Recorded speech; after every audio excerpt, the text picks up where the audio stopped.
খালব্বা নাও।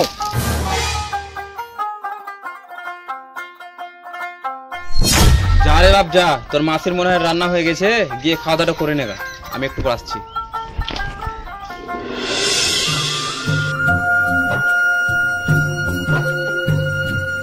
মাসি, ও মাসি, দুটো খেতে দাও না, অনেক খিদে পেয়েছে আমাকে। কি বললি খাবার খাবি? জন্ম হয়ে তো মা বাপকে খেয়েছিস, আবার আমাকে খেতে যাচ্ছিস? খা খা ভাত খা। জন্ম হয়ে তো মা বাপকে খালি, আবার আমার খাচ্ছিস। খা তুই, ছাড় তুই, ছাড় মাসি ছেড়ে দাও, আর খাবো না মাসি, আর খাবো না মাসি, যা খাবার খাবে খাবার। আল্লাহ, যদি আমার বাপ মা বেঁচে থাকতো, একলা দিন দেখতে হতো না আমাকে।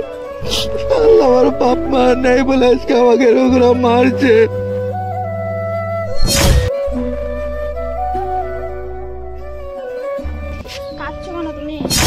বলিস না বোন, তুই যা, মাসিতে গেলে তোকেও মারবে। তুমি কেঁদো না প্লিজ, তুমি কাঁদলে আমার প্রচুর কষ্ট হয়, তুমি বুঝতে পারো না। তুমি যখন কান্না করো আমার বুক ফেটে যায়। আমার দিব্যি, তুমি কান্না করো না। ঠিক আছে বোন, আমি আর কাঁদবো না, তুই যা।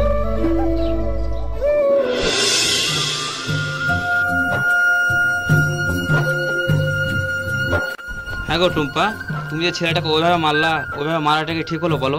ছোট থেকে আমাদের বাড়িতে মানুষ যেটা বলি সেটাই শুনে, ওইভাবে মারাটা ঠিক হয়নি টুম্পা। জন্ম হয়ে তোর মা বাবাকে খেয়েছে, এখন আমাকে খেতে এসছে, জ্বালিয়ে পুড়িয়ে খেয়ে নিল। তুমি যাও এখান থেকে, তোমাকে বকতে হবে না, আমি কি করবো না করবো সেটা আমি বুঝে নেবো। ঠিক আছে, তোমাকে তো কোনোদিন পারবো না মুখে, আর কোনোদিন পারিনিও। ঠিক আছে, তোমার যেটা সুবিধার মনে হয় সেটাই করো, আমি তাহলে যাই কাজে।